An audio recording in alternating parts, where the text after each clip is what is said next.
तसव्वुर कीजिए 17,000 फुट की बुलंदी पर पायलट का आधा जिस्म तैयारे से बाहर लटक रहा है। अमले के हाथ उसकी टांगे पकड़े हैं और वो सोच रहे हैं कि वो एक मुर्दे को थामे हुए हैं। क्या आप उसके बावजूद उसे थामे रहते? क्या आप 500 मील फी घंटे की हवा में मुंजमद करने वाली सर्दी में एक मरते हुए इंसान को पकड़े रहते? यही फैसला फ्लाइट 539 सफर के अमले ने किया था। 10 जून 1990, Birmingham, England. British Airways flight 539 सफर एक मामूल की परवाज। मुसाफिर सुकून से बैठे हैं। कप्तान टिम लिंकास्टर पुरएतमाद हैं। किसी को कुछ खबर नहीं। परवाज के सिर्फ 13 मिनट बाद बाएं जानिब की विंड स्क्रीन बोल्टों समेत उखड़ गई। एक पुल में सब कुछ बदल गया। धमाका उतना जोरदार था कि लगा जैसे तैयारा फट गया हो। दबाव की ताकत ने कप्तान टिम लिंकास्टर को कुर्सी से उठाकर 17,000 फुट की सर्द हवा में बाहर फेंक दिया। सिर्फ उनकी टांगें तैयारे के अंदर थीं। 500 मील फी घंटे की हवा, सिफर से नीचे दर्जा हरारत।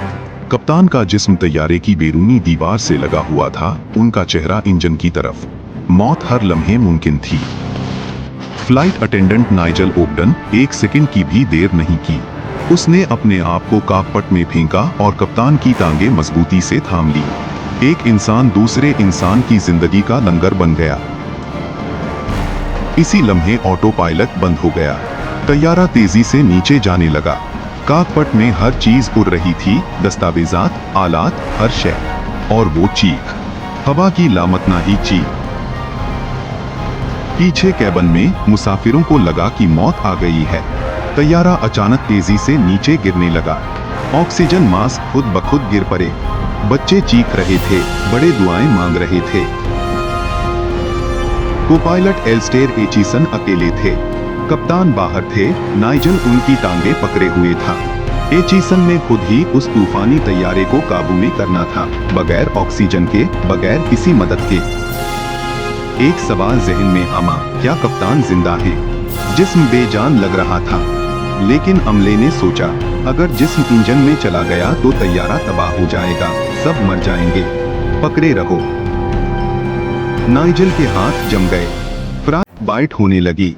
पिट्ठू में आग लग रही थी, लेकिन उसने हाथ नहीं छोड़ा। ये सिर्फ ताकत का इम्तिहान नहीं था, ये इंसानियत का इम्तिहान था। एचिसन ने माय डे कॉल की। वो हैवी एयर ट्रैफिक से गुजर रहे थे, अंधाधुंध नहीं, बल्कि हर फैसला सोचकर। ऑक्सीजन कम थी, जहन पर धुंध थी, लेकिन हवास कायम थे।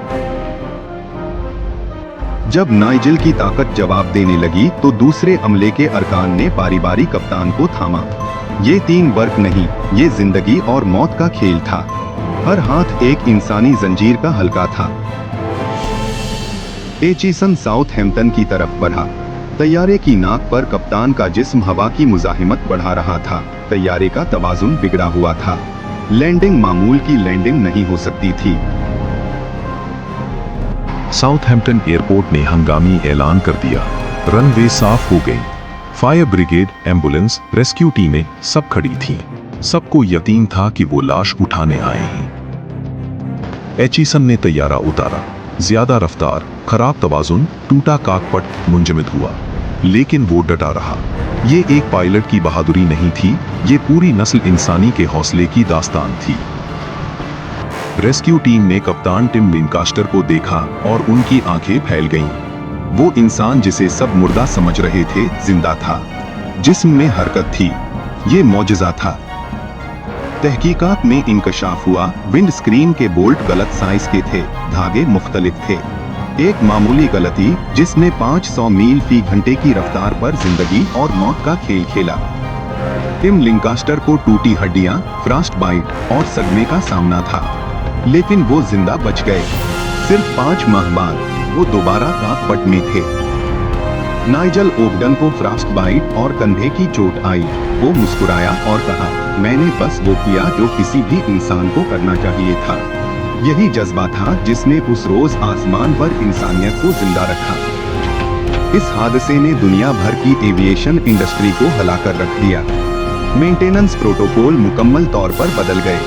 बोल्ट की पैमाइश से लाकर विंड स्क्रीन की जांच तक सब कुछ नए सिरे से तय हुआ। आज जब आप किसी तैयारे में बैठते हैं तो उस खिड़की को देखें जो आपको और आसमान को जुदा करती है। उसके हर बोल्ट के पेसिंग के पीछे एक सबक छुपा है।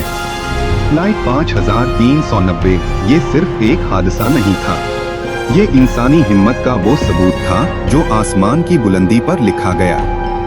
अगर आपको ये कहानी पसंद आई तो लाइक करें, चैनल को सब्सक्राइब करें, क्योंकि तारीख के स्याह राज अभी भी बाकी हैं।